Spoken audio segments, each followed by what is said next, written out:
Namaku Lila, dan aku tinggal di sebuah rumah kecil di Bukit Kenanga, sebuah desa tenang di pesisir utara Pulau Jawa.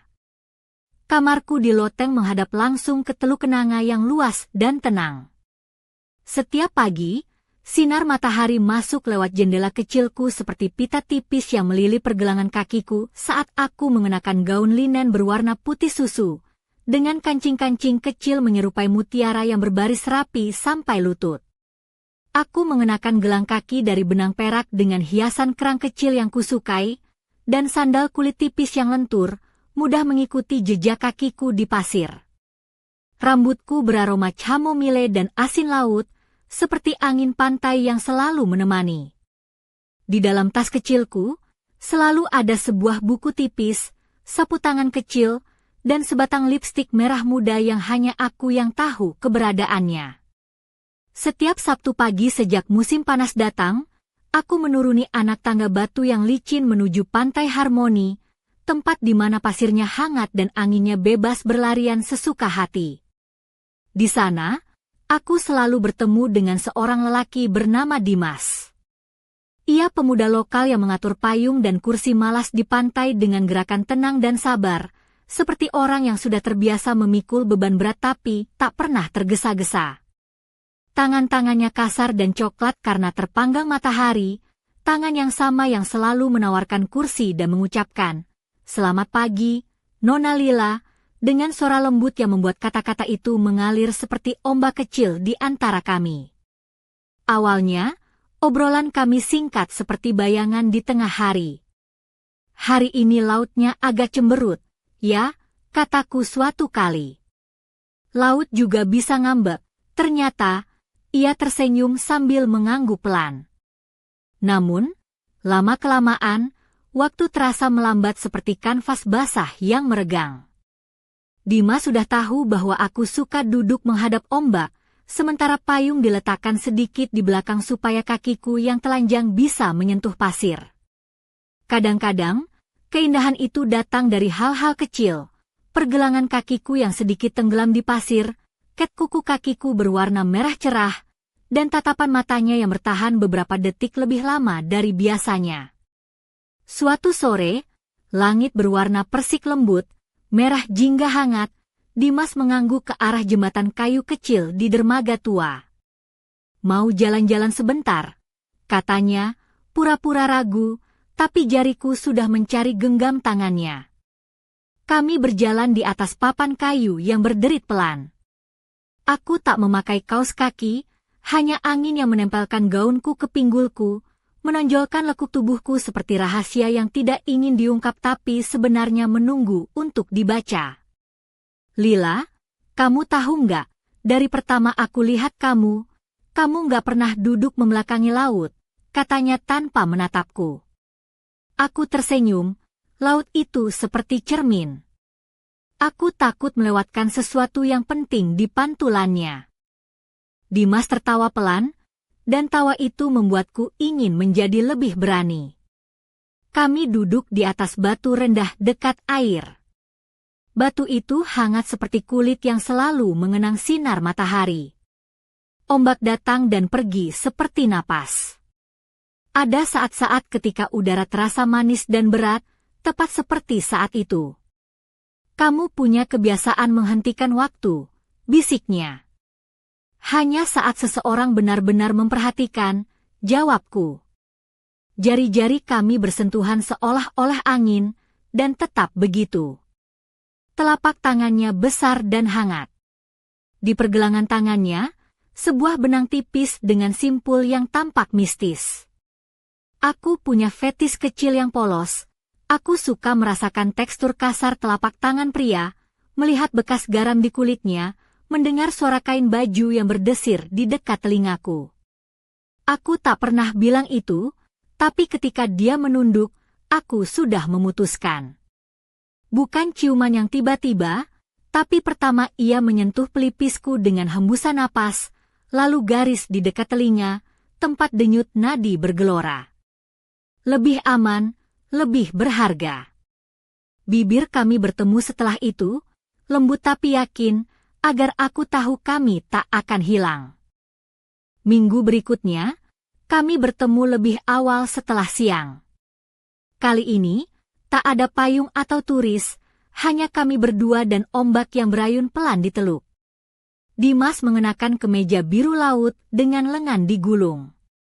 Aku memilih gaun biru muda tipis dengan tali tipis di bahu, kain yang menangkap cahaya seperti air. Pergelangan kakiku telanjang, pasir melekat, dan aku suka itu sebagai perhiasan rahasia. Dia bercerita tentang adiknya, Lucky, yang lebih muda dan cerewet, selalu terdengar suaranya karena motor yang dipakainya di kampung. Aku mengaku sering merasa kesepian meski dikelilingi banyak orang. Mungkin kamu mencari pelabuhan, katanya. Mungkin pelabuhan itu yang mencari aku, jawabku sambil menatap matanya. Awan datang tiba-tiba, dan angin mengikat simpul rambutku. Sehelai rambut yang kusut jatuh ke bahu dan menggelitik. Tetesan pertama hujan dingin dan tajam. Ini akan membersihkan kita, katanya sambil tersenyum. Apa salahnya? Aku membalas, tapi kami sudah berlari menembus gang sempit di kota tua. Atap rumah-rumah kayu gelap memandang kami dari atas.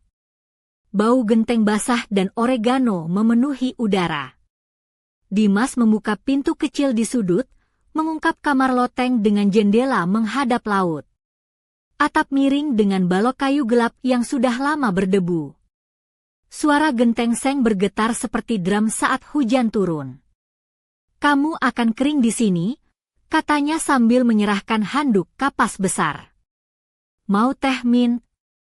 Ada. Cangkir hangat menghangatkan jemariku, uapnya menutupi kelopak mataku. Kami duduk dekat jendela. Hujan membuat gaunku menempel, tapi tidak vulgar. Kain itu seolah bercerita tentang lekuk tubuhku tanpa menunjukkannya. Aku melepas sandal, meletakkan kakiku di tepi sofa, dan sembunyikan jari-jari kaki di balik handuk. Dimas memandangku seperti setiap detail punya arti. Gelang kaki, tetes air yang mengalir di betisku, aroma min, dan bau asin laut. Aku suka kamu tidak terburu-buru, bisiknya. Buru-buru merusak doa, jawabku. Kami tertawa pelan. Tidak perlu keberanian besar setelah itu. Ia mendekat, meletakkan tangan kasar tapi lembut di kedua sisi wajahku, seperti merawat porselen. Ciuman kami sabar, penuh hormat. Kadang fetis kecil adalah ritual polos. Caraku meluruskan kerah bajunya, cara dia merapikan rambut basahku dengan karet gelang dari pergelangan tangannya, saat kami mendengarkan hujan bersama dan belajar bernafas serempak. Tinggallah sampai hujan reda, katanya. Aku akan tinggal sampai kita mengerti, bisikku. Apa yang harus kita pahami? Aku tersenyum. Apakah laut menyimpan rahasia atau kita yang menyimpan laut? Ketika hujan mereda dan langit menjadi abu-abu terang, kami berpisah dengan enggan. Suara langkahku di batu basah menuju pantai. Aku menoleh, jendelanya bersinar kuning seperti mercusuar. Rasanya aneh ringan, seolah dadaku punya udara untuk 2 orang. Malam di loteng beraroma pakaian kering dan teh melati. Aku memakaikan gelang kaki lagi seperti tanda tangan. Ponselku berbunyi pengingat pagi esok, mari lihat matahari terbit di pantai utara. Aku tersenyum dan mengetik, aku akan datang, tanpa sandal. Kulenyapkan diri di bawah selimut dengan suara ombak di telinga, tapi tidur tak kunjung datang. Bayangan kecil melintas, jari-jari Dimas menyentuh ikal rambutku, payung-payung di pantai yang ditutup seperti burung yang melipat sayap, dan laut yang kadang tenang bukan karena lelah, tapi karena mendengarkan. Di antara sadar dan tidur, kudengar suara motor jauh. Pendek dan terputus-putus. Mungkin Lucky lewat tepi pantai, atau badai yang belum memutuskan apakah akan kembali. Senyumku bergetar. Rahasia suka muncul saat kau kira sudah ditinggalkan di ambang pintu. Pagi nanti aku akan bangun pagi, mengenakan sandal dan gelang kaki yang berderit pelan. Aku akan berjalan ke pantai utara, di mana batu lebih besar dan ombak lebih sabar. Jika semua sesuai rencana, Dimas akan ada di sana dengan kemeja biru dan tangannya memuat seluruh keheningan hari. Tapi satu pikiran tak lepas dari benakku, bagaimana jika laut tidak hanya memberikan pelabuhan, tapi juga ujian? Pagi itu udara masih dingin ketika aku melangkah pelan ke arah pantai utara. Langit mulai memerah samar, seperti kain sutra tipis yang disulam warna jingga dan merah muda. Gaunku yang lembut seperti awan pagi itu melambai-lambai mengikuti angin. Ikat pinggang tali yang kupasang menonjolkan pinggangku dengan elegan tanpa berlebihan. Pergelangan kakiku yang bertengger gelang kerang berkilau pelan setiap kali kakiku menyentuh pasir basah. Sandalku beige kupakai, walau aku tahu nanti pasti akan kulepas.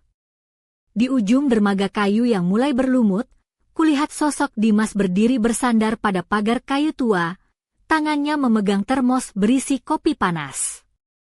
Kemeja biru lautnya sedikit basah karena embun pagi, lengan bajunya digulung rapi sampai siku, memperlihatkan lengan berotot yang sudah terbiasa bekerja keras. Wajahnya tampak lelah namun tenang, matanya menyapu cakrawala dengan tatapan penuh harap. Mikir aku bakal telat, ya? Kataku sambil tersenyum, mencoba mengusir dingin yang merayap ke tulang. Dia menoleh, senyumnya merekah seperti mentari baru. Nggak pernah lewatkan matahari terbit kalau tahu ada yang tungguin. Kami duduk di atas batu besar yang penuh lumut, yang licin tapi hangat karena sinar matahari mulai menyentuhnya.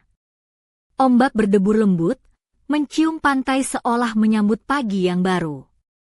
Suara itu menenangkan, seperti nyanyian lama dari laut yang tak pernah berhenti. Tahu nggak? Waktu kecil aku sering takut sama laut, ucap Dimas tiba-tiba, matanya menatap jauh ke ombak. Aku menoleh padanya, penasaran. Serius?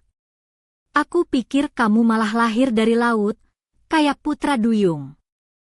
Dia tertawa pelan, suara itu serak dan hangat. Bukan, lah.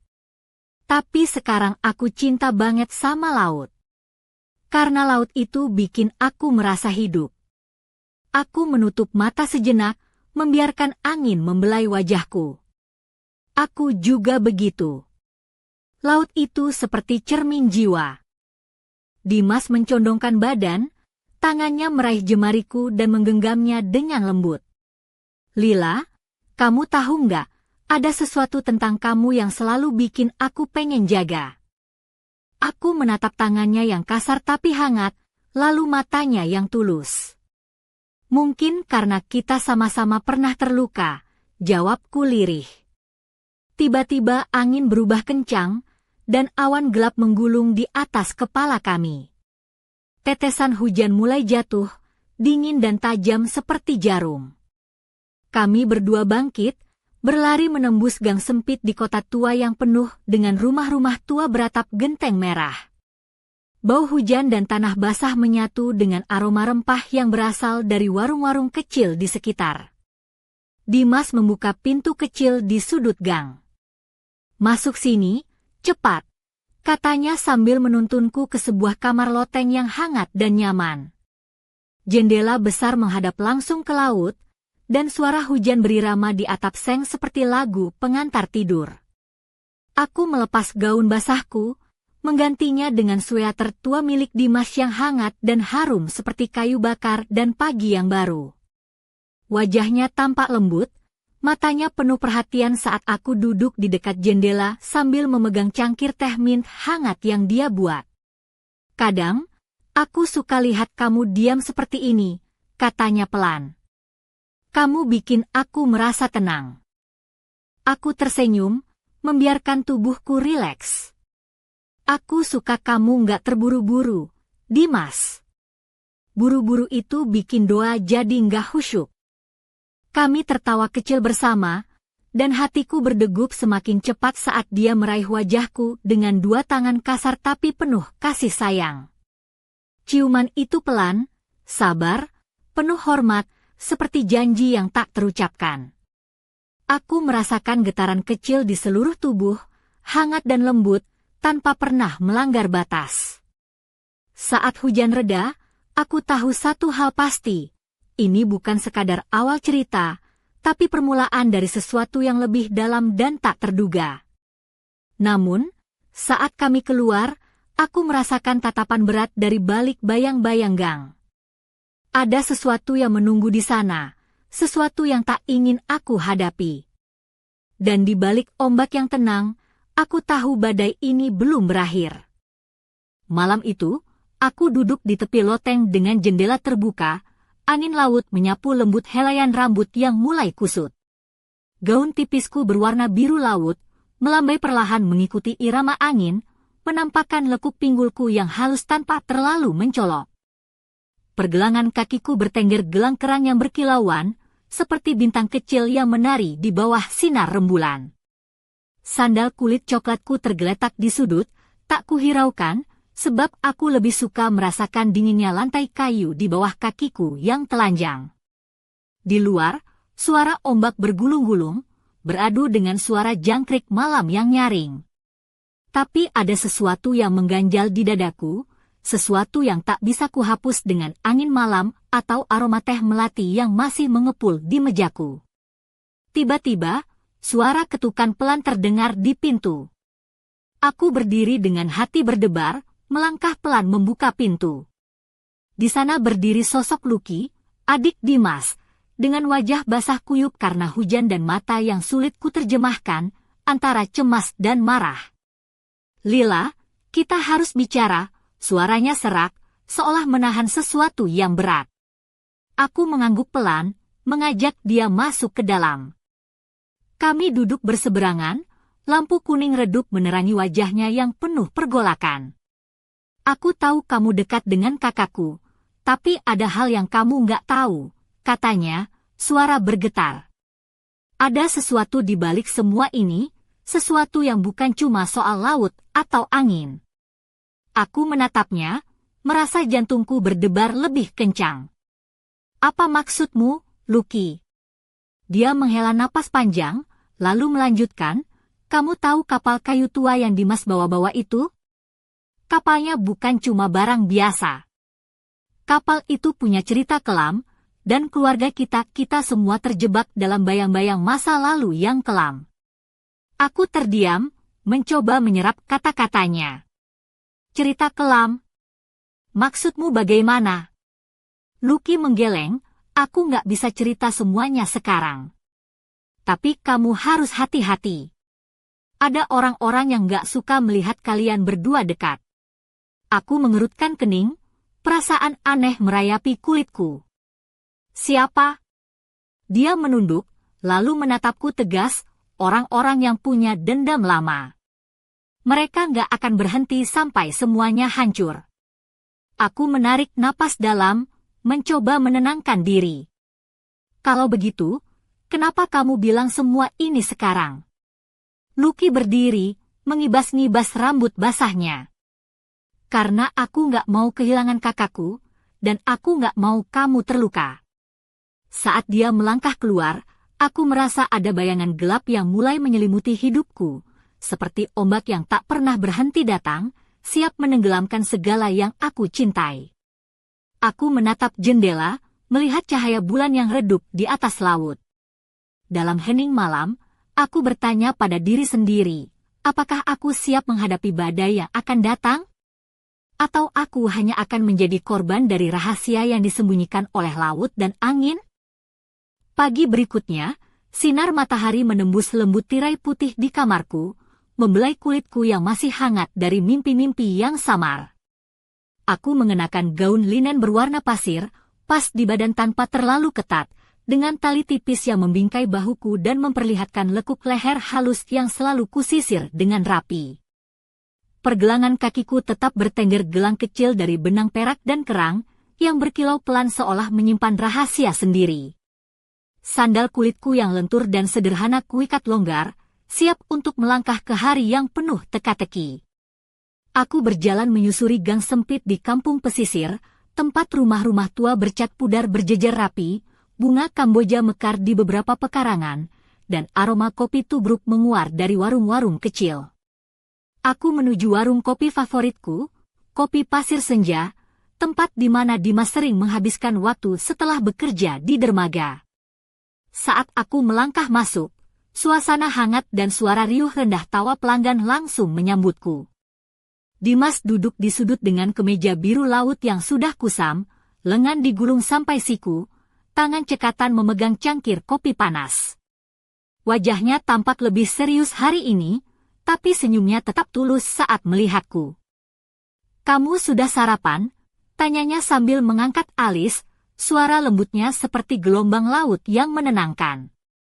"Aku baru saja sampai," jawabku sambil duduk di bangku kayu di depannya. "Ada yang ingin kubicarakan." Dia menatapku, ekspresinya berubah menjadi waspada. "Apa itu?" Aku menunduk sebentar, lalu mengangkat kepala, menatap matanya yang dalam. "Lucky bilang ada sesuatu yang harus aku tahu. Tentang kapal kayu dan masa lalu keluargamu." Dimas menghela napas panjang, lalu meletakkan cangkirnya perlahan. "Kapal itu, Raleigh, memang punya sejarah. Ibu kami yang memberinya nama itu. Kapal itu tenggelam 2 tahun lalu, tapi bukan karena badai biasa." Aku menunggu, jantungku berdegup kencang. Beberapa orang di kampung dulu nggak suka ibu kami. Dia bilang ada rahasia di balik kapal itu, sesuatu yang bisa mengubah segalanya. Tapi ibu meninggal sebelum sempat bercerita lebih banyak. Aku meremas tangan Dimas dengan lembut. "Jadi, kamu pikir ada yang nggak ingin rahasia itu terbongkar?" Dia mengangguk pelan, mata coklatnya penuh kekhawatiran. "Ya. Dan itu juga alasan kenapa aku harus menjaga kamu." Aku tersenyum tipis, mencoba mengusir rasa takut yang mulai merayap. "Kalau begitu, kita hadapi bersama." Dia menatapku lama, lalu berkata dengan suara yang hampir berbisik, "Kamu tahu, Lila, aku nggak pernah percaya takdir, tapi aku merasa aku dan kamu, kita seperti ombak dan pantai. Takdir kita bertemu, dan sekarang kita harus melawan arus bersama." Aku tertawa pelan, mengangkat cangkir kopi di tanganku. "Kalau begitu, mari kita hadapi badai ini dengan secangkir kopi dan senyum." Di luar warung, angin laut berhembus lembut membawa aroma garam dan harapan. Namun, di balik senyum dan tawa, aku tahu ada badai yang lebih gelap sedang menunggu. Dan aku siap untuk melangkah ke dalamnya. Senja itu, aku berdiri di tepi dermaga tua di kampung kenanga. Gaun putihku yang tipis menempel lembut di kulit, tertiup angin laut yang membawa aroma asin dan segar. Tali kecil di bahu gaun itu menampilkan garis leherku yang halus, sementara gelang kaki perak dengan kerang kecil berkilau samar di bawah sinar matahari yang mulai meredup. Sandal kulit coklatku sudah kuganti dengan kaki telanjang, merasakan dinginnya papan kayu tua di bawah kakiku. Dimas sudah menungguku di ujung dermaga, mengenakan kemeja biru muda yang basah oleh embun, lengan bajunya digulung rapi. Wajahnya serius, tapi ada cahaya hangat di matanya saat melihatku mendekat. Di tangannya, sebuah kotak kayu kecil yang tampak tua dan berukir halus. "Kamu penasaran apa isinya?" tanyanya sambil tersenyum tipis. Aku mengangguk, menatap kotak itu dengan rasa ingin tahu yang tak tertahankan. Dimas membuka kotak itu perlahan, mengeluarkan sebuah kalung rantai perak dengan liontin kerang kecil yang sama dengan gelang kaki yang kupakai. "Ini milik ibu kami," katanya pelan. Dia selalu bilang, benda ini membawa keberanian dan perlindungan. Aku menggenggam kalung itu, merasa dingin logamnya menyentuh kulitku, tapi ada kehangatan aneh yang merayap ke dalam hatiku. "Tapi ada sesuatu lagi," lanjut Dimas, suaranya berubah serius. "Di balik kalung ini, ada surat yang belum sempat ibu kami kirimkan. Surat itu berisi kunci untuk membuka rahasia kapal, Raleigh. Aku menatap matanya, dada terasa sesak. Kita harus menemukannya. Dia mengangguk mantap. Besok pagi, kita mulai mencari. Kami duduk berdampingan di dermaga, suara ombak yang lembut berirama seperti lagu pengantar yang menenangkan sekaligus menggetarkan. Aku membiarkan kepala bersandar di bahunya, merasakan kehangatan tubuhnya yang tegar namun lembut. Tahu nggak, Lila, bisiknya, aku nggak pernah merasa sebegini dekat dengan seseorang seperti ini sebelumnya. Aku menoleh, menatap bibirnya yang sedikit tersenyum. Aku juga, Dimas. Tiba-tiba, dari balik bayangan, seorang pria muncul dengan langkah cepat, wajahnya tertutup topi lebar dan jaket hitam basah oleh hujan yang baru reda. Aku merasakan ketegangan yang mencuat dari tubuh Dimas, tangannya erat menggenggam tanganku. Jangan lengah, bisiknya pelan. Kita tidak sendirian. Pria itu berhenti beberapa langkah dari kami, menatap dengan mata tajam yang menyiratkan ancaman. Senyum dinginnya membuat bulu kuduku meremang. Aku menggenggam tangan Dimas lebih erat. Siapa dia? Tanyaku dengan suara bergetar. Dia menghela napas panjang. Orang dari masa lalu yang ingin menjaga rahasia tetap terkubur. Malam itu, langit gelap dan laut bergemuruh seperti menyimpan amarah yang belum terungkap. Aku tahu, perjalanan kami baru saja dimulai, dan rahasia yang tersembunyi di balik ombak akan membawa kami ke dalam badai yang lebih dahsyat dari yang pernah kubayangkan. Malam itu, aku memilih untuk tidak tidur. Gaun tidur sutra berwarna kremku berkilau lembut di bawah cahaya lampu meja, membelai kulit bahuku yang halus. Rambutku yang hitam legam terurai bebas, tergerai seperti gelombang laut yang tenang. Pergelangan kakiku yang bertengger gelang kerang dan benang perak terasa dingin, seolah ikut merasakan kecemasan yang menggelayuti hatiku.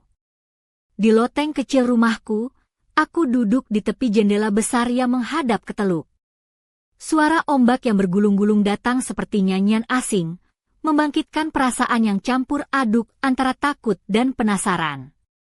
Aku memegang kalung perak dengan liontin kerang yang tadi diberikan Dimas, membiarkan dinginnya logam itu meresap ke kulitku. Tiba-tiba ponselku bergetar. Pesan masuk dari nomor yang tak kukenal, jangan terlalu dekat dengan Dimas. Rahasia itu berbahaya. Aku menatap layar dengan jantung berdebar. Siapa yang mengirim pesan itu? Apakah ini peringatan atau ancaman? Kuingat kata-kata Lucky kemarin, dan sosok pria misterius yang kami temui di dermaga. Semakin dalam aku terlibat, semakin gelap bayangan yang menyelubungi kisah ini. Besok pagi, aku dan Dimas berjanji bertemu di warung kopi. Aku mengenakan gaun biru muda dengan tali tipis di bahu, yang membiarkan aku bebas bergerak. Gelang kaki dan sandal kulitku menjadi saksi bisu perjalanan kami. Rambutku kusanggul sederhana, menyisakan beberapa helai yang menutupi wajah agar aku tak terlalu mencolok. Saat aku tiba, Dimas sudah menunggu dengan secangkir kopi hangat. Matanya yang biasanya teduh kini menyiratkan kecemasan. Ada sesuatu yang gak beres, katanya pelan. Kami mulai menyusuri pinggir pantai, menuju gudang perahu tua yang terlupakan. Di sana, di balik tumpukan jaring dan peralatan nelayan, kami menemukan sebuah kotak kayu tua berdebu. Dengan hati-hati, Dimas membuka kotak itu dan mengeluarkan beberapa surat kuno yang sudah menguning. Salah satu surat itu berisi petunjuk rahasia tentang kapal Raleigh dan keberadaan sebuah kunci tersembunyi yang diyakini dapat membuka ruang rahasia di dalam kapal. Aku menatap surat itu dengan campuran kagum dan takut. Ini bisa mengubah segalanya, bisikku. Dimas mengangguk, menggenggam tanganku erat. Kita harus berhati-hati. Ada yang ingin menghentikan kita. Saat kami bersiap pulang, suara langkah kaki berat terdengar dari belakang. Bayangan pria bertopeng hitam muncul, matanya menyipit menatap kami dengan dingin. Kalian seharusnya tidak mencampuri urusan ini, suaranya dalam dan mengancam. Jantungku berdegup kencang. Aku tahu, malam ini bukan hanya tentang rahasia laut, tapi juga tentang keberanian kami menghadapi kegelapan yang mengintai.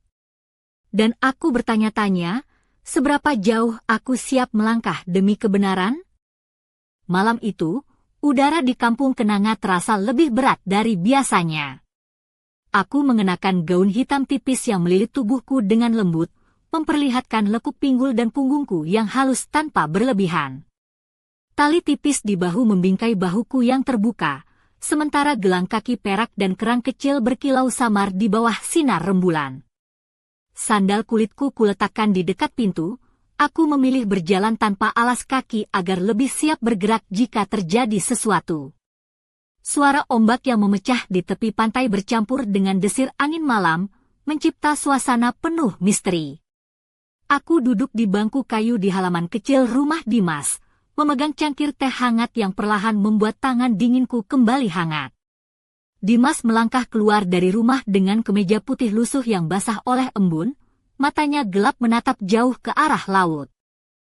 "Kamu yakin kita harus teruskan ini?" tanyaku dengan suara pelan, menatap wajahnya yang penuh ketegangan. Dia menatapku dalam-dalam, lalu mengangguk. "Aku nggak bisa mundur sekarang, dan aku tahu kamu juga nggak." Tiba-tiba, suara derap langkah kaki mendekat cepat dari arah gang gelap. Aku dan Dimas berdiri serentak, mataku langsung tertuju pada sosok yang muncul perlahan di bawah cahaya rembulan. Pria bertopeng hitam itu berdiri dengan sikap menantang, tangan terkepal di samping tubuhnya. "Aku sudah bilang, jangan ikut campur," suaranya dingin seperti angin malam.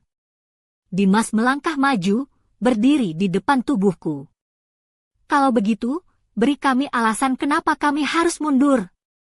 Pria itu tersenyum sinis, lalu mengangkat tangan memperlihatkan sebilah pisau kecil berkilau. "Ini peringatan terakhir." Aku merasakan jantungku berdegup kencang, tetapi aku menahan ketakutan dan menarik napas dalam-dalam. "Kami nggak takut," kataku dengan suara tegas, mencoba menyembunyikan getar dalam suaraku.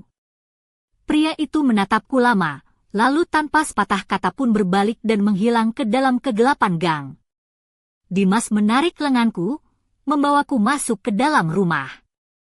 "Kita harus cari tahu siapa dia," katanya serius.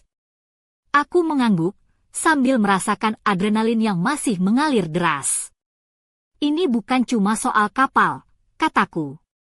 "Ada sesuatu yang lebih besar dan gelap di balik semua ini." Malam semakin larut, dan aku tahu bahwa badai yang kami hadapi bukan hanya berasal dari laut, tapi juga dari bayang-bayang masa lalu yang terus mengintai. Namun satu hal yang pasti, aku memilih berdiri di samping Dimas, menghadapi semua misteri dan bahaya bersama. Tapi di balik semua itu, sebuah pertanyaan terus mengganggu pikiranku, siapa sebenarnya pria bertopeng itu? Dan apa yang dia sembunyikan di balik ancaman dinginnya? Subuh menyelinap perlahan ke atas Bukit Kenanga, menyinari desa kecil kami dengan cahaya keemasan yang lembut. Aku berdiri di tepi pantai, mengenakan gaun linen berwarna krem yang jatuh pas di tubuhku, tidak terlalu ketat, tapi tetap memperlihatkan lekuk pinggul dan bahuku yang halus. Tali-tali tipis di bahu mengungkapkan kulit yang sedikit mengkilap karena embun pagi. Gelang kaki perak dengan hiasan kerang kecil berkilau pelan di bawah sinar matahari pertama, sementara sandalku kusimpan di tangan, membiarkan kakiku menyentuh pasir basah yang dingin. Udara pagi dipenuhi aroma laut yang segar dan harum bunga Kamboja dari pekarangan tetangga. Aku berjalan dengan langkah ringan menyusuri tepi pantai, mataku mengamati jejak-jejak kaki yang terhapus perlahan oleh ombak. Namun, hatiku penuh dengan kegelisahan dan rasa penasaran yang tak tertahankan. Tiba-tiba terdengar suara mesin motor dari kejauhan, semakin mendekat dengan suara yang berat dan bergemuruh. Aku menoleh dan melihat sosok Lucky meluncur di atas motor tua miliknya, wajahnya serius dan sedikit lelah. Ia berhenti di sampingku, menurunkan helm dan menatapku dengan mata penuh kecemasan. "Kamu nggak seharusnya sendirian di sini pagi-pagi begini," katanya pelan, mencoba menyembunyikan kegelisahannya. Aku tersenyum tipis, aku butuh udara segar dan waktu untuk berpikir. Lucky mengangguk, lalu menatap ke arah laut yang membentang luas. "Ada kabar buruk, Lila. Dimas belum kembali dari laut sejak kemarin sore." Jantungku berdegup kencang. "Apa maksudmu belum kembali?" Teman-temannya bilang, dia keluar untuk memeriksa jaring setelah badai semalam, tapi sampai sekarang belum ada kabar. Aku menahan napas, gelombang emosi bercampur aduk dalam dada. "Kita harus mencarinya." Lucky mengangguk setuju, lalu menyalakan mesin motor dan mengajakku ikut. Aku cepat-cepat mengenakan jaket tipis dan mengikat rambutku dengan longgar, membiarkan beberapa helai tergerai di wajah. Gelang kaki perak tetap terpasang, menjadi pengingat kecil tentang keberanian yang harus kubawa. Kami melaju menyusuri jalanan berbatu dan ganggang sempit, menuju dermaga dan hutan bakau di pinggir teluk. Angin pagi membawa aroma basah dan tanah, suara burung camar bercengkerama di atas kepala. Namun di balik keindahan itu, ada rasa gelisah yang membayangi. Saat kami tiba di dermaga, pemandangan yang kutemui membuat darahku membeku, perahu kayu tua, rali, terombang-ambing tanpa nahkoda, tali pengikatnya terlepas dan berayun pelan di atas air. Jejak kaki basah mengarah ke hutan bakau yang gelap dan rapat. "Ada seseorang yang meninggalkan perahu ini dengan terburu-buru," bisikku. Lucky mengangguk. "Kita harus masuk ke hutan dan mencari jejaknya." Kami melangkah hati-hati ke dalam hutan bakau, ranting-ranting dan dedaunan basah menggores kulit tangan dan wajah. Suara langkah kami teredam oleh kabut pagi yang tebal. Ketegangan meningkat seiring kami semakin dalam memasuki hutan. Tiba-tiba, sebuah benda kecil tergeletak di tanah, sebuah gelang kaki, sama persis dengan yang kupakai. Jantungku berhenti sejenak. "Ini milikku," aku berbisik, tangan gemetar meraihnya. Lucky menatapku dengan mata penuh tanya. "Apa ini pertanda?" Angin berhembus kencang, seolah membawa bisikan rahasia dari laut. Dalam hati aku tahu, pencarian ini baru saja dimulai, dan misteri yang mengelilingi Dimas serta kapal, Raleigh, akan segera membuka tabir yang selama ini tersembunyi. Namun, di balik kabut pagi dan hutan yang sunyi, aku merasakan tatapan tak terlihat yang mengawasi setiap langkah kami. Dan satu pertanyaan menggantung di udara. Apakah kami akan menemukan Dimas sebelum rahasia itu menelan kami semua? Langit sore di kampung Kenanga berubah menjadi kelabu, awan tebal menggantung rendah seperti tirai yang siap menurunkan hujan. Aku mengenakan gaun hitam tipis yang memeluk tubuhku dengan anggun, tali kecil di bahu memperlihatkan kulit halus di leher dan punggung bagian atas. Gelang kaki perak dengan kerang kecil berkilau samar di bawah cahaya rembulan yang mulai muncul. Sandal kulit coklat sudah kuseret di tangan, kakiku telanjang menyentuh lantai kayu yang dingin. Aku duduk di meja kecil di dalam warung kopi tua, menatap kosong ke arah cangkir kopi hangat yang mulai dingin. Lucky duduk di depanku, wajahnya tegang dan mata gelap penuh kecemasan. Sudah berjam-jam kami mencari jejak Dimas bersama beberapa warga lain, tapi tak ada tanda-tanda keberadaannya. Tiba-tiba aku merasa ini bukan sekedar hilang biasa, ucap Lucky pelan, suaranya hampir tenggelam oleh suara hujan yang mulai menetes di atap genteng. Aku mengangguk, jantungku berdebar cepat. Aku juga merasa ada sesuatu yang lebih besar, sesuatu yang kita belum tahu. Tiba-tiba pintu warung terbuka dengan keras, dan seorang pria muda masuk tergesa-gesa. Wajahnya basah oleh hujan, matanya tajam menatap kami. "Kalian harus dengar ini," katanya sambil menarik napas panjang. "Aku menemukan sesuatu di hutan bakau. Sesuatu yang mungkin terkait dengan Dimas." Kami semua menatapnya penuh harap. Pria itu mengeluarkan sebuah kotak kayu kecil dari dalam tasnya, membuka penutupnya perlahan. Di dalamnya ada sebuah buku catatan tua, halaman-halamannya dipenuhi tulisan tangan yang hampir pudar dan gambar-gambar kapal. Ada catatan rahasia tentang kapal, rali, dan kejadian-kejadian aneh yang terjadi 2 tahun lalu, katanya. Beberapa orang percaya kapal itu membawa kutukan. Aku meraih buku itu dengan tangan gemetar, membuka halaman pertama. Tulisan tangan yang rapi tapi penuh tekanan seolah mengungkapkan kisah yang selama ini tersembunyi. Lucky menatapku, ini bisa jadi petunjuk yang kita butuhkan. Tiba-tiba suara petir menggelegar, disusul hujan deras yang membasahi kampung dengan deras. Aku menatap keluar jendela, melihat ombak laut yang mulai bergulung kasar. Dalam hati aku tahu, badai yang sebenarnya belum datang dari langit, tapi dari rahasia yang mulai terkuak. Dan di balik semua itu, ada kekuatan yang siap menelan semuanya. Namun sebelum aku bisa berkata apa-apa lagi, suara motor meraung keras di luar, memecah keheningan malam. Aku menoleh ke pintu, dan pandanganku bertemu dengan sosok yang tak pernah kubayangkan akan kulihat lagi. Dimas. Basah kuyup, wajahnya penuh luka dan kelelahan, tapi matanya masih menyimpan api yang sama, api yang mengatakan bahwa cerita kami belum selesai. Namun, ada satu pertanyaan yang menggantung di udara, apa yang sebenarnya terjadi padanya di hutan itu? Dan bisakah kami menghadapi kebenaran yang akan segera terbuka? Malam itu, aku berdiri di ambang pintu lotengku, gaun merah muda lembut membalut tubuhku dengan anggun, tali tipis menonjolkan bahuku yang halus dan leher jenjangku. Gelang kaki perak dengan kerang kecil berkilau samar di bawah cahaya rembulan yang hangat. Rambutku tergerai bebas, sedikit berantakan karena angin malam yang lembut. Sandal kulit coklatku kugantung rapi di sudut, aku memilih berdiri telanjang kaki, merasakan dinginnya lantai kayu di bawah kakiku.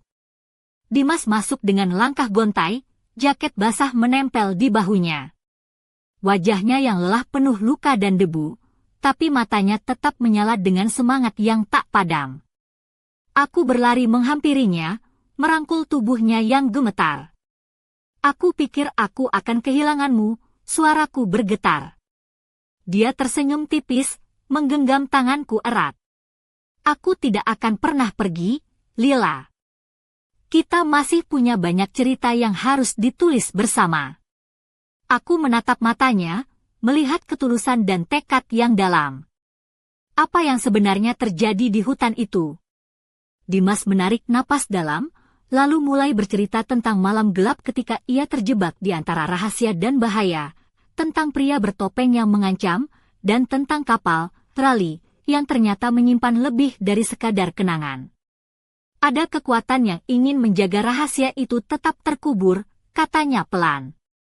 Tapi aku ingin kita menghadapi semuanya bersama. Aku mengangguk, memeluknya erat.